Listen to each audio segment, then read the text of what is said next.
Mengapa kita sulit hidup bahagia? Mungkin ini adalah pertanyaan yang cukup sering kita dengar akhir-akhir ini, di mana kita telah kehilangan rasa bahagia ini karena beberapa alasan, di antaranya karena kemajuan teknologi dan apapun kebutuhan kita tersedia secara instan, karena hal-hal instan ini akan mengubah pola pikir kita atau biasa disebut mindset. Mindset adalah kumpulan pemikiran dan keyakinan yang membentuk kebiasaan berpikir. Kebiasaan berpikir akan mempengaruhi cara berpikir dan tentu berasal dari apa yang dirasakan dan yang dilakukan. Pola pikir mempengaruhi cara kita memahami dunia dan diri sendiri. Pola pikir menjadi suatu persoalan ketika kita mulai memahaminya dari sudut pandang yang menakutkan. Besar atau kecilnya suatu anggapan tergantung dari bagaimana cara kita mengelola pikiran, seperti ketakutan akan roh orang yang sudah meninggal atau aktivitas jual beli dan lainnya. Hal-hal itulah yang akan menghantui kita ataukah kita menghadapinya dengan santai saja dengan penuh keyakinan bahwa solusi akan selalu ada, bila kita mau memproses pikiran tersebut dengan tenang. Sikap berakar dari cara berpikir dan perasaan yang menetap tentang seseorang atau sesuatu dan tercermin dalam perilaku seseorang. Sikap merupakan kecenderungan mengevaluasi sesuatu dengan cara tertentu, mencakup objek, peristiwa, dan persoalan. Seringkali berdasarkan pemikiran yang positif maupun dari sisi negatif. Para peneliti percaya bahwa 3 komponen membentuk sikap dan pola pikir manusia, yaitu komponen emosional, komponen kognitif, dan komponen perilaku. Sikap adalah bagaimana perasaan kita terhadap sesuatu dan pola pikir membentuk sikap tersebut, karena sikap memperkuat pola pikir manusia. Ketiga komponen tersebut sangat mudah terlihat ketika manusia menghadapi persoalan di dalam kehidupannya. Apa saja yang mempengaruhi ketiga komponen tersebut? Siapa yang sangat berperan menentukan pola pikir dan sikap serta bagaimana manusia keluar dari lingkaran yang membelenggu sikap dan pola pikirnya? Tentunya semua berasal dari diri kita sendiri dan sumber informasi berasal dari luar diri kita. Berikut penjelasannya. Pertama, komponen emosional. Unsur emosional ini menjelaskan bagaimana perasaan kita terhadap suatu objek, manusia, persoalan dan peristiwa. Ketika manusia menerima informasi yang bersifat keburukan atau hal mengenai persoalan yang seolah rumit untuk dipecahkan dan mengalami peristiwa yang menakutkan akan menimbulkan stigma dan stereotip kepada objek tersebut. Perasaan ini yang meracuni pola pikir dan menimbulkan sikap gelisah, sulit tidur, stres dan merasa dihantui oleh hal-hal yang tidak jelas dan terlihat oleh kedua matanya. Perasaan yang tidak nyaman ini yang membuat manusia sering mundur selangkah dari keberaniannya menghadapi masalahnya sendiri dan mencari orang lain untuk membantunya keluar dari ketakutannya dalam menghadapi hal yang sedang dialaminya. Emosi selalu melibatkan perasaan dan perasaan inilah yang membuat manusia menjadi gentar atau berani menghadapi berbagai hal dalam kehidupan. Perasaan tertekan dan ketakutan tersebut telah membentuk asumsi dan mempengaruhi keyakinan, perilaku, cara berpikir, sudut pandang dan masa depannya. Keyakinan menjadi goyah, perilaku terlihat apatis, cara berpikir stagnan, sudut pandang selalu datang dari hal yang negatif dan akan mempengaruhi kehidupannya di masa yang akan datang. Berbeda ketika ia menyadari bahwa ia memiliki kemampuan dengan penuh keyakinan maka secara keseluruhan mindset yang diciptakannya adalah kemampuan tersebut. Berbeda jika terjadi hal sebaliknya, ketika keyakinan melemah maka mindset tersebut sedang diciptakan untuk menjadi seseorang yang tidak memiliki kemampuan apapun. Jadi sepenting itukah perasaan? Seperti kita ketahui bersama bahwa pada jantung manusia memiliki perasaan yang sama seperti otak yang ada di kepala dan memiliki kekuatan 5.000 kali lebih kuat dari otak di kepala. Dapat kita bayangkan ketika perasaan takut akan hantu atau hal lainnya dibiarkan berlama-lama, maka tidur menjadi gelisah, jantung berdegup kencang dan akhirnya mempengaruhi segalanya. Ia menjadi was-was dan rasanya ingin lari sejauh-jauhnya. Ketakutan itu telah menguasai perasaan karena mindset telah terbentuk dan yakin bahwa hantu tersebut bisa mencekik atau menyeretnya. Ketakutan itu hanya ada di dalam pikiran dan perasaan, tetapi hantu tidak pernah ada, yang ada hanya terhantui oleh perasaan tersebut. Energi tersebut tidak berwujud dan tidak menimbulkan dampak secara langsung kepada fisik manusia, namun bisa berdampak kepada psikis seseorang bila energi tersebut telah dibentuk oleh persepsi dalam wujud nyata. 2. Komponen kognitif. Unsur kognitif berhubungan dengan pikiran dan keyakinan mengenai suatu objek. Ketika manusia memiliki keyakinan terhadap suatu informasi yang diterima oleh kedua mata dan telinga, maka otak mulai mencerna bahan informasi tersebut secara panjang dan melelahkan karena tidak memiliki solusi. Bagaimana manusia bisa menganalisis hantu di dalam pikirannya? Sedangkan hantu tersebut hanya berbentuk energi yang tidak berwujud.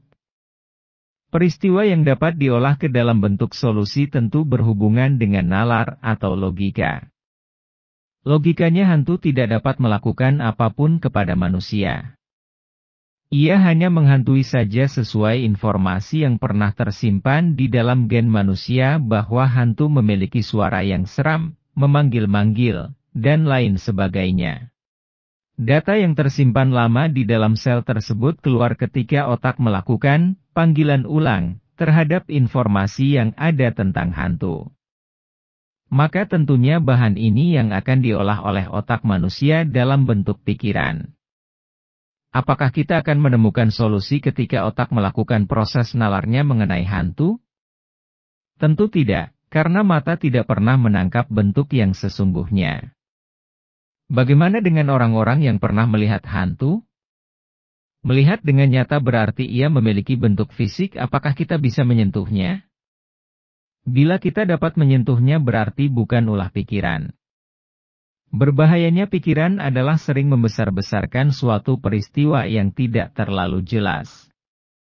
Ia memprovokasi individunya menjadi seorang yang berani, penakut, pemalu, dan lainnya karena asumsi yang diperlebar dan tidak akurat.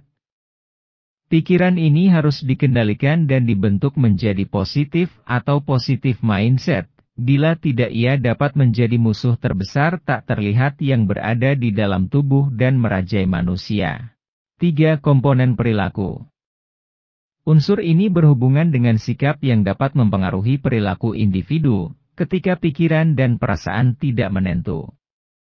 Maka sikap yang terlihat akan gelisah dan menciptakan perilaku tidak stabil. Ia akan mudah marah, khawatir, dan perasaan insecure lainnya. Rasa ini tentu saja berdampak panjang dan dapat mengubah masa depan menjadi suram.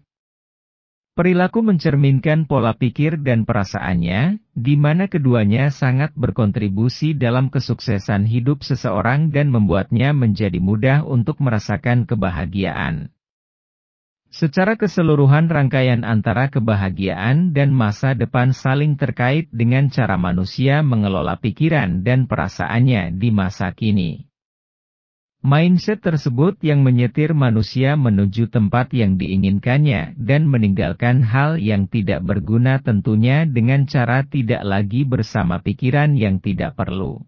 Berani melepas memori masa lalu dan hidup pada masa sekarang serta bersiap-siap untuk masa yang akan datang, dapat memulihkan pikiran negatif atau stigma mengenai hal yang menakutkan dan mengerikan yang pernah dialami sebelumnya. Tugas manusia mengenai pikiran dan perasaannya hanyalah memilih, apakah dia memilih untuk bahagia atau selalu bersama dengan ketakutannya dalam mengarungi kehidupannya. Memikirkan hal yang tidak perlu sama halnya dengan mempersilakan pikiran terus memproses hal yang tidak kita inginkan untuk diprosesnya. Berani keluar dari pikiran dan perasaan tidak nyaman adalah pilihan setiap individu. Hakikatnya kehidupan adalah pengalaman, pengalaman baik cenderung ingin diulang, namun pengalaman buruk tentu tidak ingin terbawa kembali untuk kehidupan selanjutnya. Keputusan mutlak terhadap hasil pikiran dan perasaan dikendalikan oleh pemilik tubuhnya sendiri, jadi berbahagialah.